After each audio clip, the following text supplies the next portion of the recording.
Ya está llegando.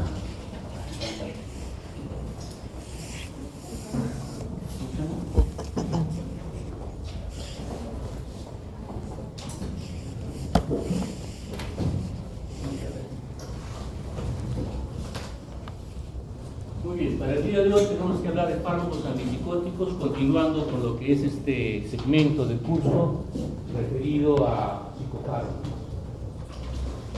Para el día de hoy tenemos, para empezar, que ver algunas generalidades. No sé hasta qué punto ustedes habrán desarrollado esto. Años pasados lo hacían en sus cursos de semiología, de psicología médica y otras cosas más. Para finalmente ya hablar de tópicos que son concretamente relacionados a lo que es farmacología. Ustedes saben que la farmacología está basada en los aspectos fisiológicos y psicológicos y por lo tanto es inherente a cualquier tema de farmacología tener que explicar de algunos conceptos. Hoy día hablaremos en particular de psicosis, lo que es manía y esquizofrenia, como la principal enfermedad relacionada con los cuadros psicóticos. ¿Okay? Bien, fármacos antipsicóticos, por definición, ¿qué son? Son todos aquellos fármacos de estructura química diversa que van a ser utilizados para el tratamiento o control de la psicosis, esquizofrenia y estados maníacos. Otras denominaciones que ustedes pueden encontrar en diferentes textos en internet o en otros lugares: tranquilizantes mayores, y eventualmente encontrar el término neurolépticos. Entonces, para poder entender bien la definición, tenemos que saber qué es la psicosis, qué es la esquizofrenia y qué son estados maníacos. Bien, la psicosis se considera que es un estado de deterioro con respecto al juicio de la realidad. Hay una alteración en los centros cognitivos correspondientes que se van a manifestar a través de delirios, que son ideas erradas, ideas equivocadas, pero que el paciente supone que son reales. Por otro lado, puede haber alucinaciones, que son alteraciones de la percepción. La percepción involucra no solamente alucinaciones de índole visual, pueden ser auditivas, pueden ser táctiles y de otra naturaleza, olfatorias. Característicamente, los cuadros esquizofrénicos, que es la principal enfermedad donde vamos a encontrar manifestaciones psicóticas, las alucinaciones son auditivas. El habla incoherente y conducta desorganizada o agitada, ¿no? Hay alteraciones del lenguaje y también de la conducta. No hay conciencia por parte del paciente de lo incomprensible que es su conducta, es decir, él vive su realidad de la manera más bizarra o más alterada que ustedes puedan pensar, pero para él es su, entre comillas, normalidad. ¿Qué es la manía? Es una fase, dice, del trastorno bipolar. Cuando hablamos de trastorno bipolar, hablamos de trastorno afectivo bipolar, o lo que tal se denominaba psicosis maníaco-depresiva, donde el paciente en forma cíclica, en forma, digamos, en una secuencia a lo del tiempo, alternaba cuadros depresivos, como ustedes han visto la semana pasada, con cuadros maníacos, en los cuales hay una expansibilidad del estado anímico, hay euforia, hipersensibilidad, hiperactividad, aumento de la velocidad del pensamiento y del habla. El paciente habla muy rápido, fácilmente pasa de una idea a otra, lo que se llama fuga de ideas. Es un paciente que está, como diríamos, netamente acelerado. Y en ese aceleramiento va a mostrar, entre otras cosas también, irritabilidad, mal humor, el deseo de las cosas se hagan pues a su manera, un poco caprichosamente, por así decirlo, y de la manera más pronta posible. Los neurolépticos es un término que se refiere ya a los fármacos. Son los primeros antipsicóticos que se desarrollaron, hablamos de 1950 aproximadamente, donde se verificó que actuaban por antagonismo de receptores de dopamina. Dopamina, como ustedes leerán en su momento, tiene por lo menos 5 receptores. Los que están involucrados en los trastornos psicóticos y donde actúan los fármacos antipsicóticos son los de tipo 2.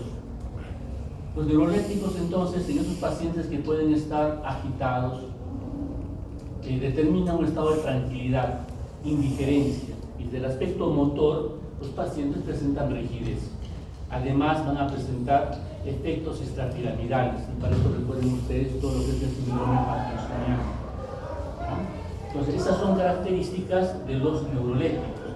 Y adicionalmente podemos ver de que se altera la producción de prolactina.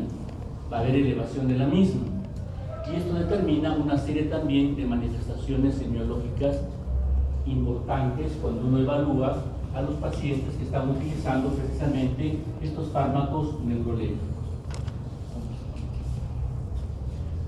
Bien, los estados psicóticos involucran, como hemos visto, una serie de cambios, sobre todo a nivel del pensamiento, de la parte perceptiva y de la conducta, que obedecen o pueden obedecer a diferentes causas.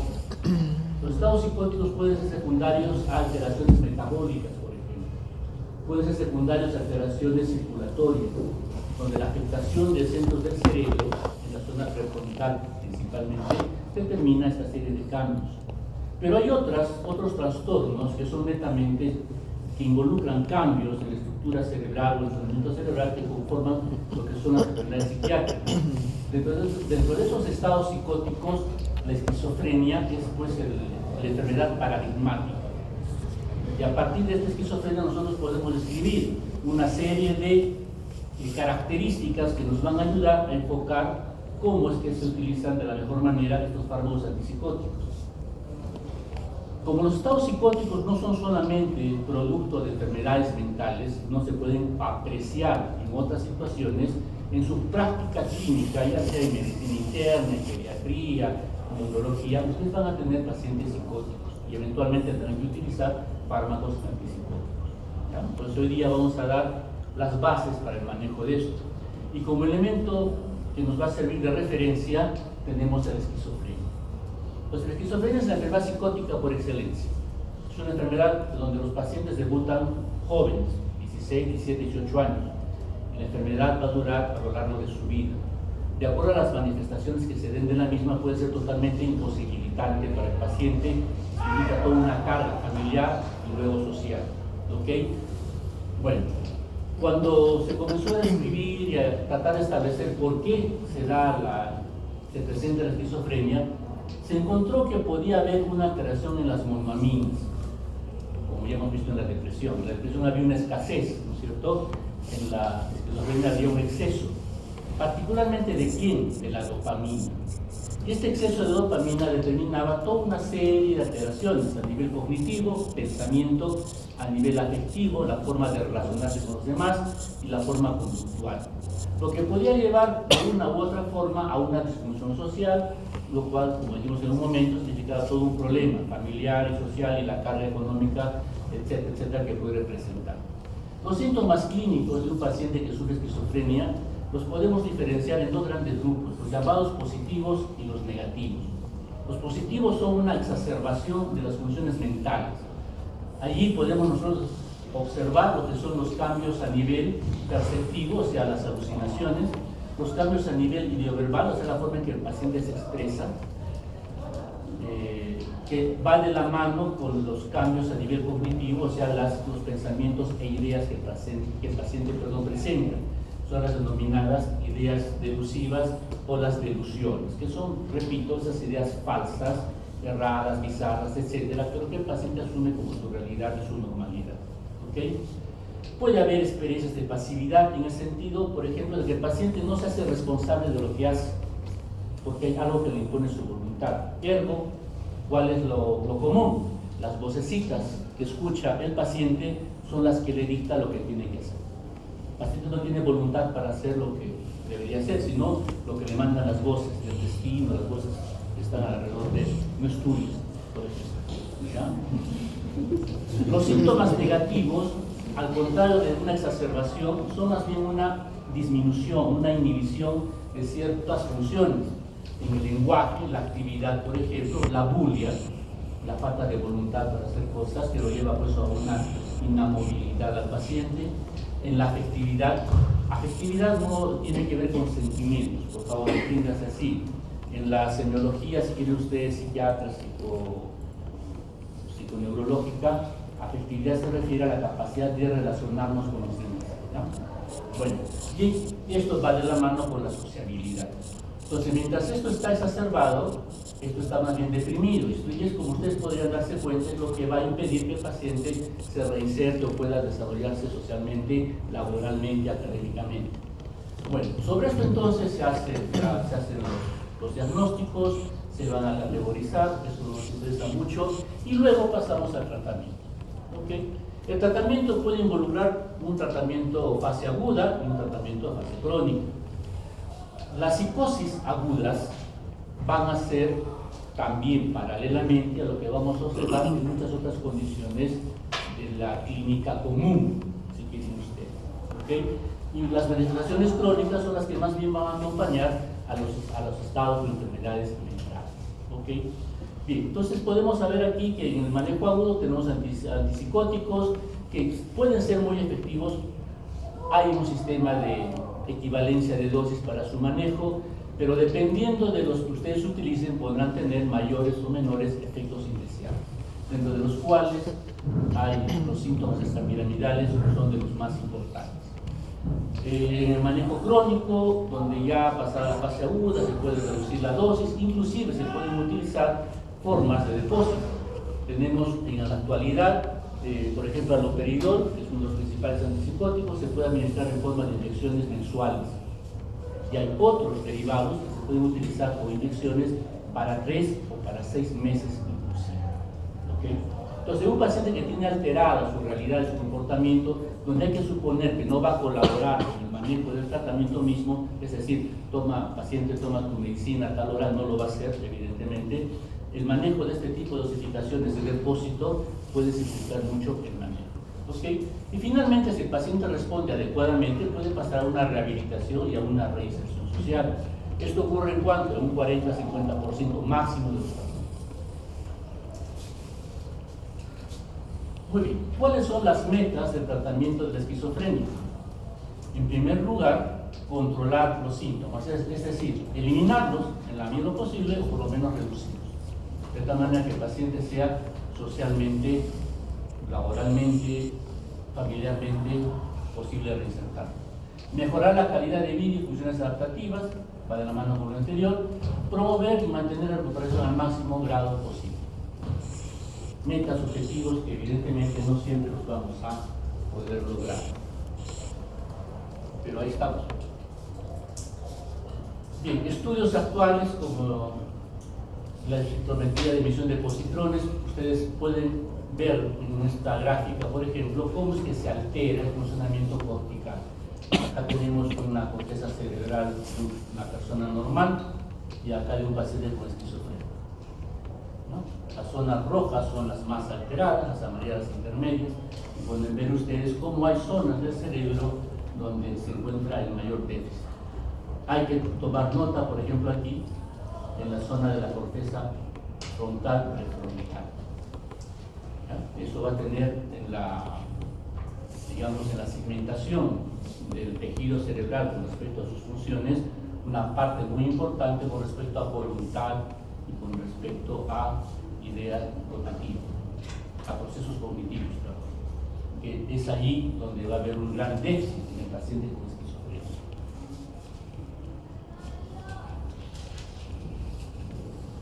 ¿Cómo vamos a clasificar a los fármacos antipsicóticos? Pues la manera más sencilla va a ser en base a las generaciones o a la manera en que van a abordar los diferentes receptores. Así vamos a tener a los antipsicóticos típicos de primera generación o clásicos o neurolépticos y los antipsicóticos atípicos de segunda generación. Los antipsicóticos típicos químicamente los podemos clasificar como fenotiacinas, biosantenos, butilofenonas. De allí los que tienen más importancia son las fenotiacinas y luego las butilofenonas. Dentro de las butilofenonas el principal elemento o fármaco es el aloperidol. Dentro del programa de atención primaria de salud mental en el manejo de estados psicóticos o de esquizofrenia, el aloperidol es el medicamento de elección y para otros estados psicóticos también lo es. Dentro del programa nacional, por favor, porque vamos o podemos encontrar en literatura que hay otras formas de abordar el problema.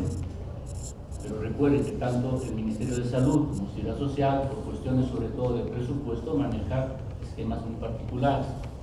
De acuerdo a la bibliografía, de repente no es lo mejor, es lo que tenemos. ¿Okay? Dentro de las fenotiacinas es clásico dividirlas entre las de alta potencia, mediana y baja potencia. ¿Okay? Después explicaremos qué importancia tiene. Dentro de los antipsicóticos atípicos tenemos una serie de clases químicas diferentes que no vale la pena hacer mayor referencia a eso, ¿no? Entonces, simplemente recordemos que los antipsicóticos típicos y los atípicos van a estar en función del bloqueo de receptores de dopamina. Los antipsicóticos típicos actúan básicamente por bloqueo de receptores de dopamina. Resultado de esto hemos dicho que va a haber, además de efectos a nivel de la esfera mental, va a haber problemas extrapiramidales y de hiperprolactinemia, ¿no es cierto?, que son los principales efectos indeseables.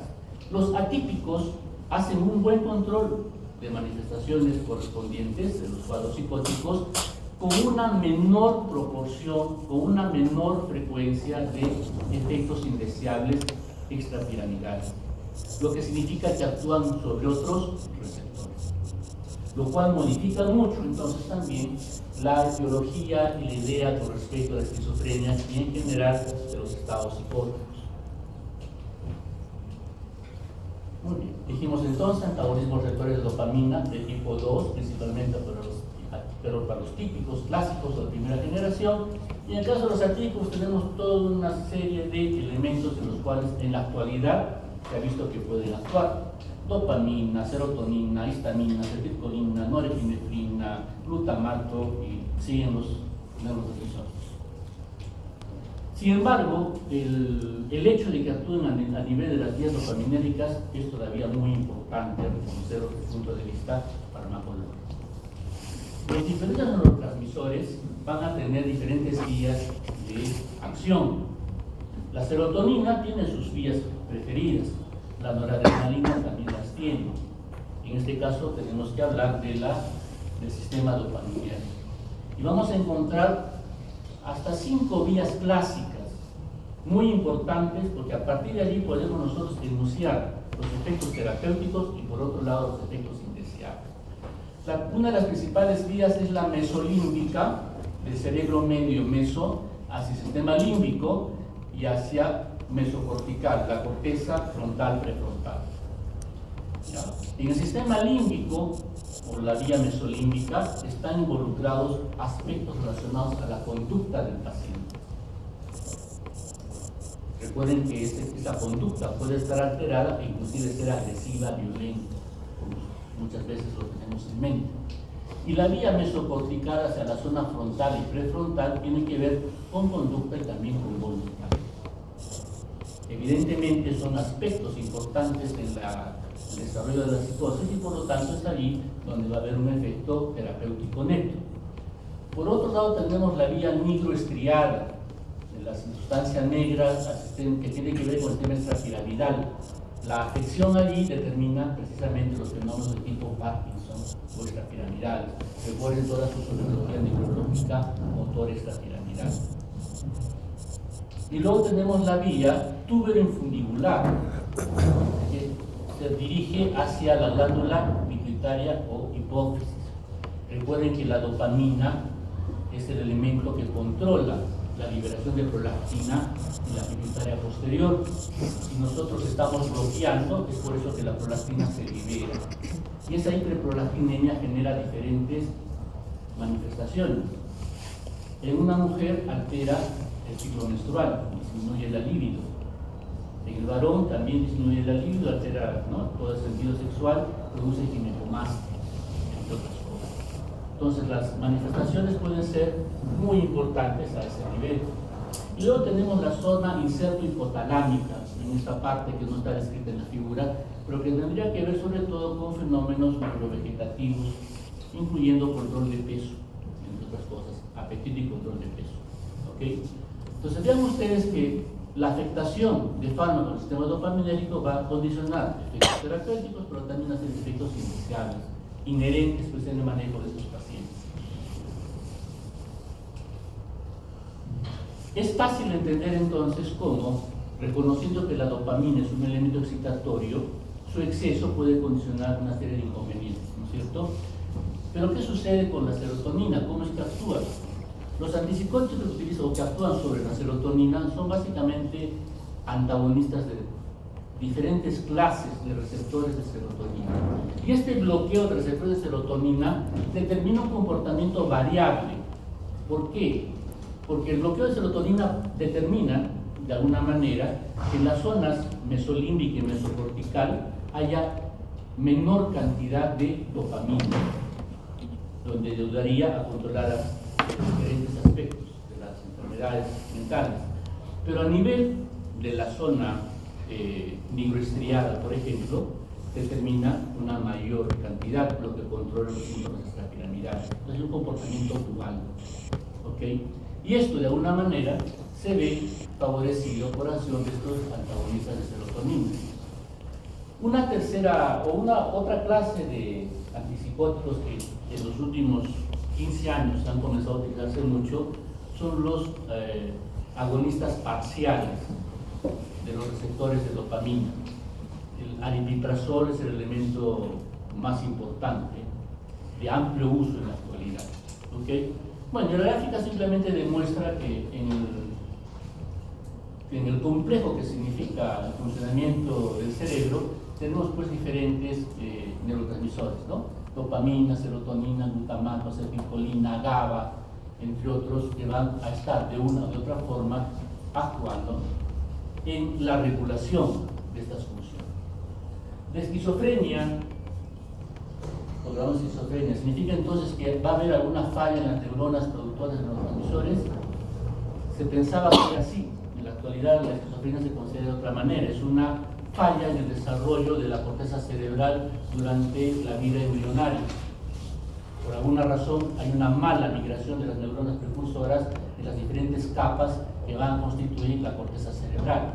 Esa migración alterada significa una mala arquitectura de la corteza cerebral, lo que de parche en parche genera las condiciones para que se desarrolle bajo diferentes estímulos la esquizofrenia.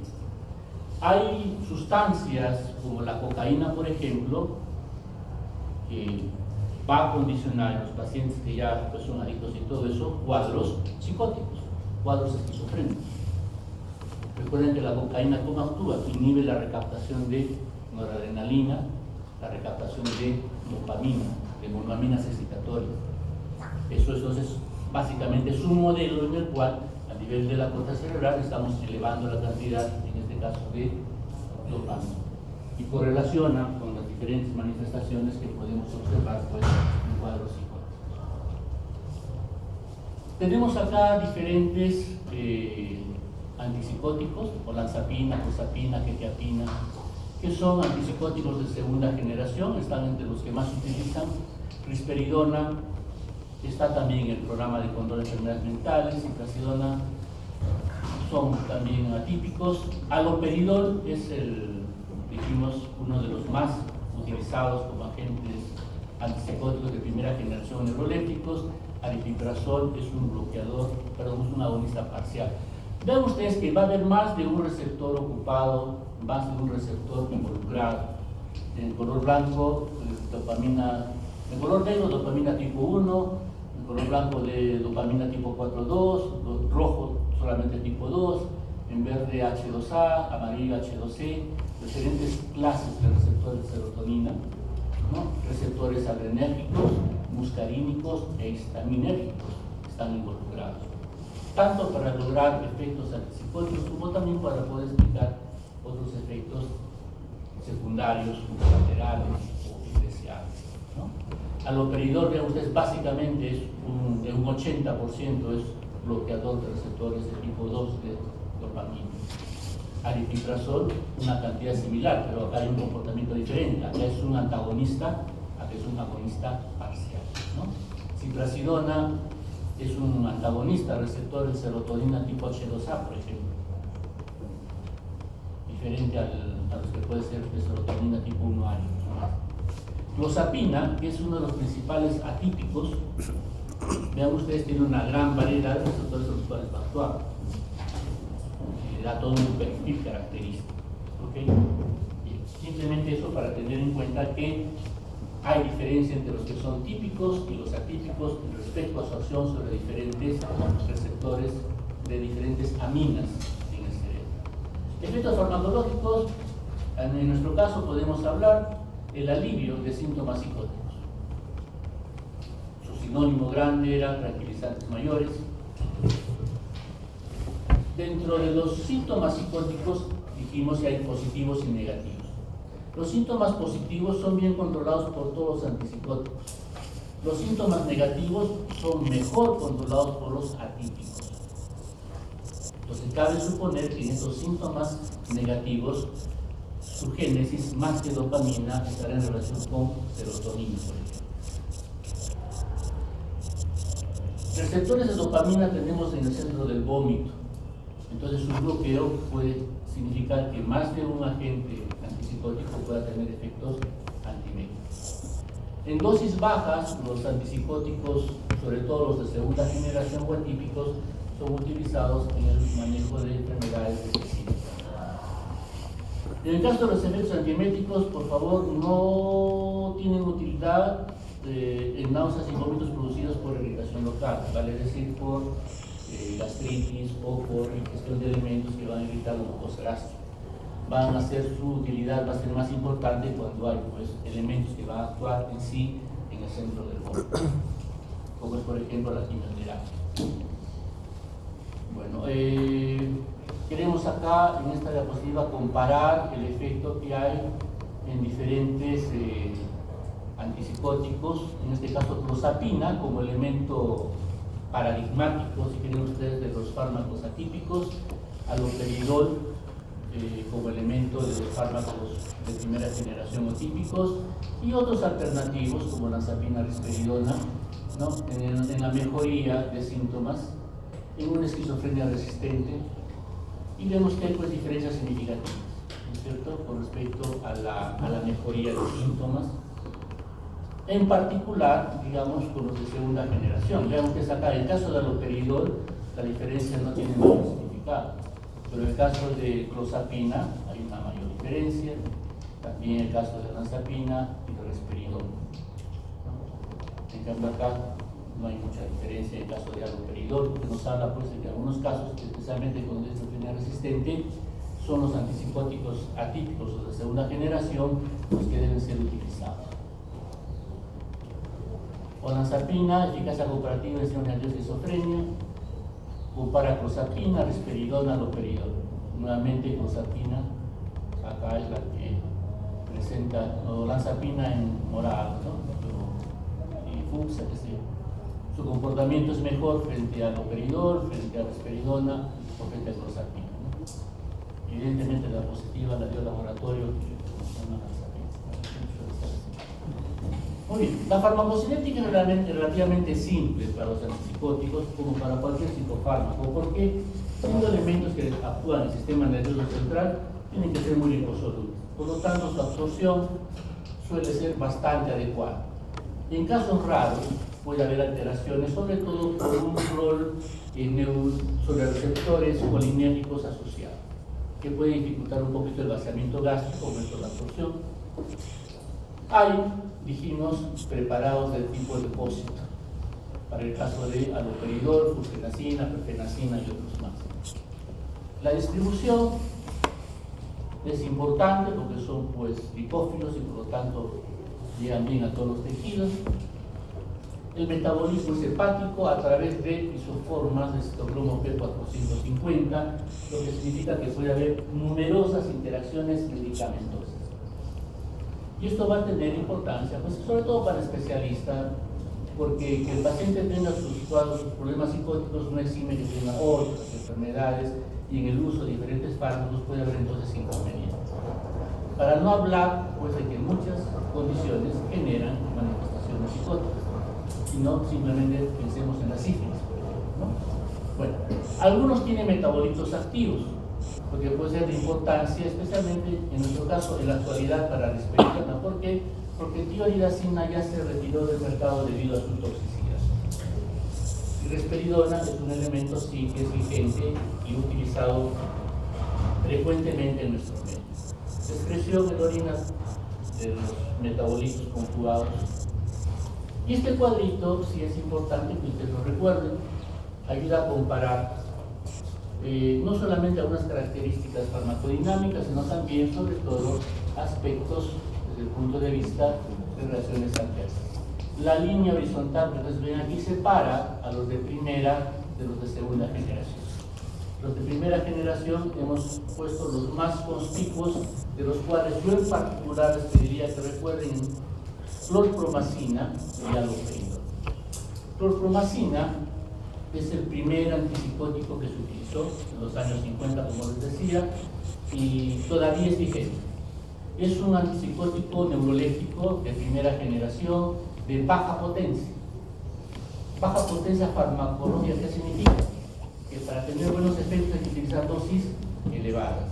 Y en ese uso de dosis elevadas va a permitirse interactuar con otros receptores, dado que la clorpromacina es un tricíclico. Y como todo tricíclico va a tener acción sobre receptores muscarínicos y noradrenérgicos de bloqueo. Por lo tanto, tiene acción sedante porque también actúa sobre histamina, va a tener acciones hipotensoras por bloqueo noradrenérgico y va a tener además otras manifestaciones anticolinérgicas y medianos efectos extrapiramidales. ¿Ya? Medianos, MD mediano. La potencia clínica es baja y la relación entre bloqueo de dopamina y serotonina es elevada. O sea, prefiere bloquear dopamina, eso significa estrategia.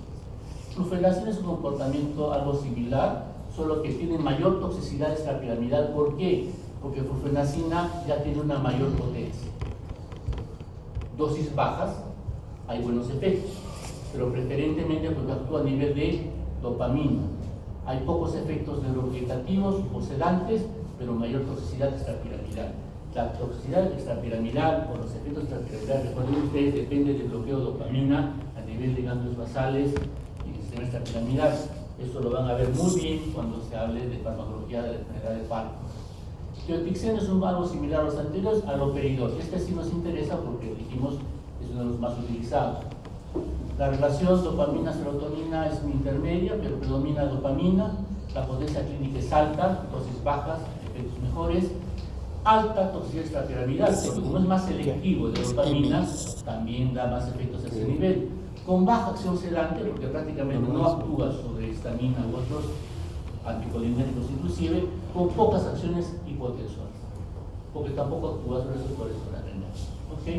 Bien, Raya, pasamos de segunda generación. Clozapina apareció, o se comenzó a utilizarse más o menos en el año 1974. Fue la segunda gran revolución en el manejo de enfermedades psiquiátricas, la clozapina. Baja relación dopamina-serotonina, es decir, que actúa más sobre serotonina, potencia clínica media. Baja toxicidad extrapiramidal. No, los pacientes van a manifestar cuando se utilizan dosis altas, pero va a ser mucho menor que los anteriores. Acción sedante, acá yo tengo una discrepancia. La acción sedante es importante porque actúa sobre receptores de histamina. Acciones hipotensoras moderadas. Risperidona es el otro elemento importante para el manejo de enfermedades mentales. Junto con haloperidol son los dos que utiliza el programa de control. Ya predomina su acción sobre serotonina a dosis bajas, a dosis elevadas la acción sobre dopamina aumenta, la potencia clínica es alta, baja toxicidad extrapiramidal con dosis bajas, evidentemente aumentará con dosis altas, con pocas acciones neurovegetativas que aumentan con las dosis altas, en particular las antimuscarínicas. Olanzapina, quetiapina, ciprasidona son elementos de digamos, más nuevos, donde van a ver ustedes que predomina la acción antiserotonérgica con mucha menor acción, tanto a nivel extrapiramidal como también a nivel neurovegetativo. O sea, menos efectos indeseados sobre la cuenta. Y el aripiprazol, que es un antagonista parcial, su potencia es alta, con pocos efectos extrapiramidales, pocos efectos sedantes, pocos efectos hipotensores. Una maravilla, podrían decir ustedes, sí, para el control del paciente mucho mejor. Síntomas positivos, negativos no, síntomas positivos y negativos. ¿Cuál es el problema? De aquí para abajo son muy caros. Difícil acceso para el paciente. ¿Ya? De aquí para allá, accesible. sí, de salud, pero más efectos indeseables, en particular clozapina. Y cuando ustedes revisan sus textos van a leer que clozapina está proscrito en muchos países, solamente bajo condiciones muy estrictas se utiliza en esquizofrenias refractarias. Acá en nuestro medio, más o menos como el cocor se utiliza, más o menos. ¿No? Será cuestión genética. En nuestro mestizaje genético procesamos diferente muchos medicamentos, a diferencia de la referencia que tenemos en Estados Unidos. Muy bien. Índice terapéutico elevado, es decir, pocas veces producen cuadros de intoxicaciones, no generan adicción, efectos autonómicos para las fenotiacinas alifáticas de baja potencia, básicamente la clorpromazina. Hipotensión, bloqueo colinérgico, todo lo que sea sal, pueden atraer eyaculación, etc. Lo mismo que han estudiado para los antidepresivos lo van a ustedes volcar acá. Los neuroléticos potentes, como haloperidol, por ejemplo, pueden producir hiperprolactinemia, efectos piramidales, son manifestaciones neurolépticas con pocos efectos neurovegetativos. Repito, ¿por qué? Porque al ser potentes, dosis baja, mayor selectividad sobre dopamina, poca sobre otros receptores y por lo tanto no se va a observar o muy baja frecuencia tales efectos. La clozapina, como tiene acción sobre varios receptores, incluyendo adrenérgicos, anticolinérgicos y de histamina, va a tener otros efectos importantes, pero como elemento antipsicótico, recuerden, aumento de peso, supresión medular y granulocitosis. Esto es lo que dificulta su uso. Hay que hacer estudios seriados de hemogramas para ver si no el paciente hace problemas de fórmula y puede ser proconvulsivo. La risperidona, que es el otro elemento que quiero que recuerden, en dosis altas va a manifestar lo que en dosis bajas se comporta a dosis altas como un neuroléptico más. ¿Okay? Principalmente sin manifestaciones neurovegetativas, hipotensión y también anticolinérgicos. Los antipsicóticos atípicos, si bien no tienen muchos efectos extrapiramidales y neurovegetativos, van a tener efectos metabólicos que van a estimular, inclusive, o van a desencadenar diabetes mellitus tipo 2, aumento de peso, resistencia a la insulina, etc. Entonces, es en realidad un problema importante que muchos laboratorios al producir fármacos antipsicóticos de segunda generación toman en cuenta eso. Y así, por ejemplo, podemos ver nosotros acá cómo se dan los cambios en el peso corporal. Vean ustedes que entre placebo, acá, por debajo de la raya, haloperidol aumenta un poco, está en el promedio, clozapina aumenta bastante, ¿no? El risperidona un poquito menos, olanzapina menos, ciprasidona es uno de los casi el margen del placebo.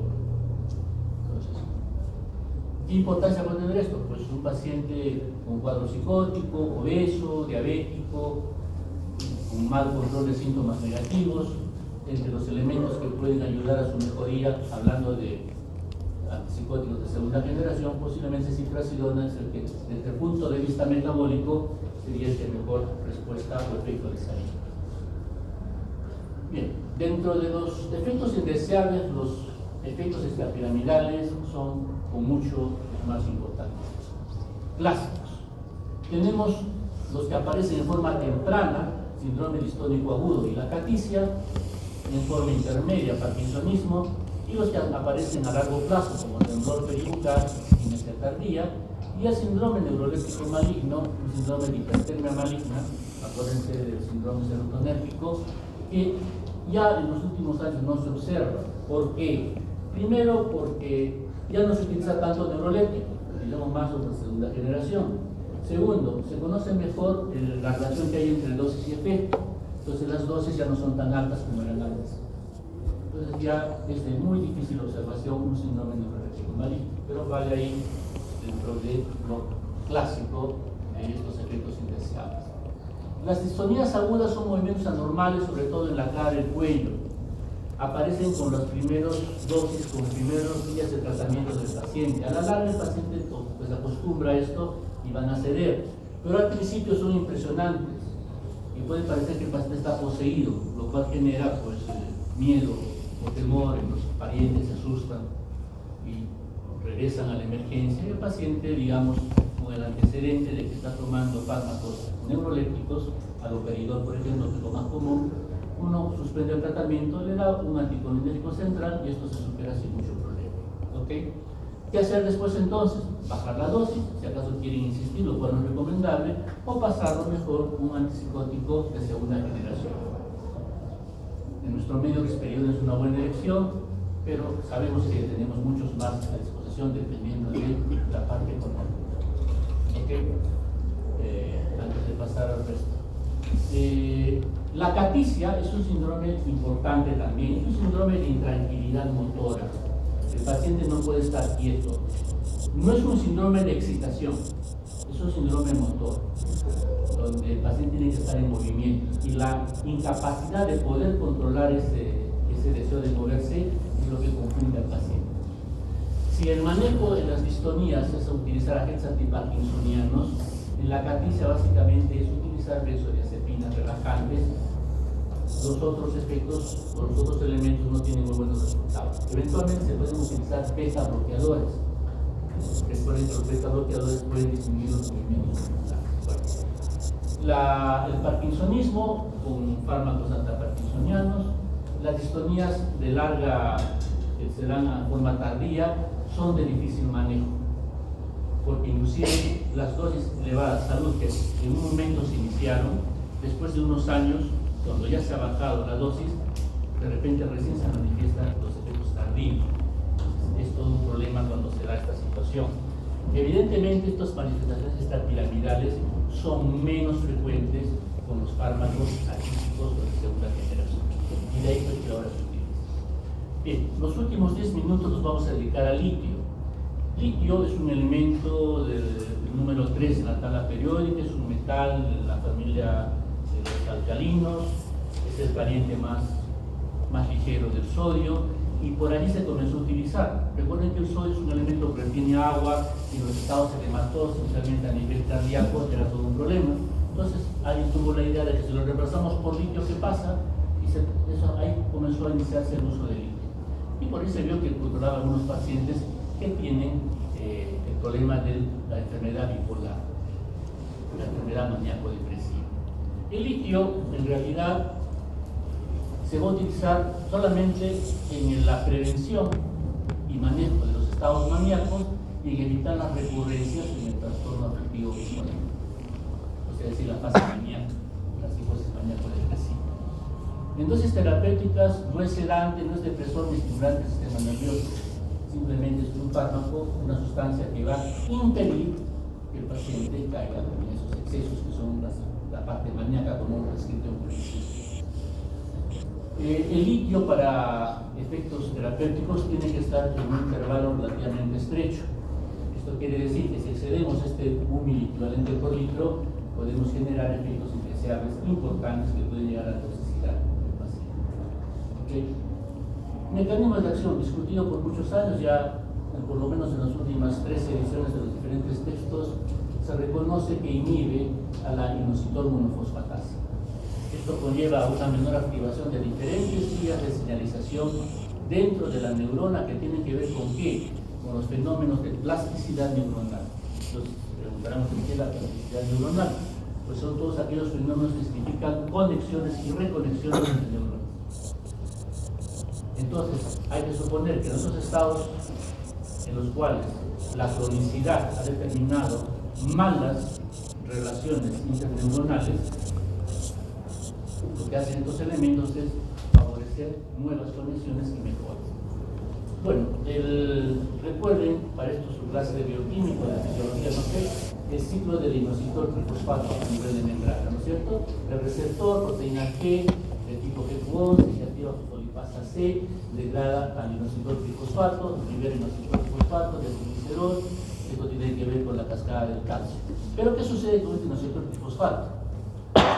No regresa de frente a fosfatidilinositol en la membrana, sino que progresivamente se va desfosforilando de IP3 a IP2 a IP1 inositol, y de allí se recicla. Hay un ciclo a nivel de membrana para tener el fosfatidilinositol.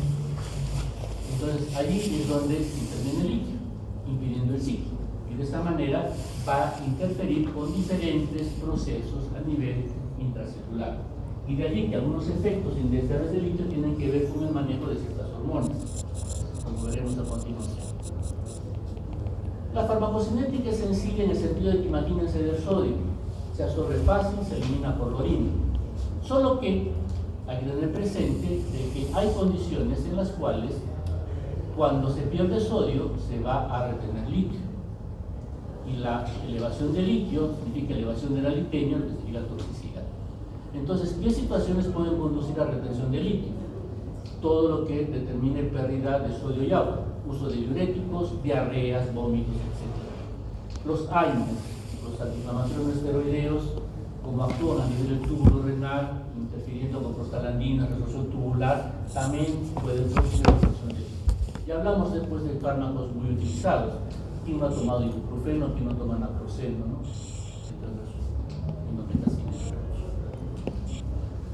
Efectos adversos y tóxicos, los que ocurren a bajas concentraciones, van desde náuseas, diarrea, somnolencia, poliuria, poliuria lleva a polidipsia, ¿no es cierto?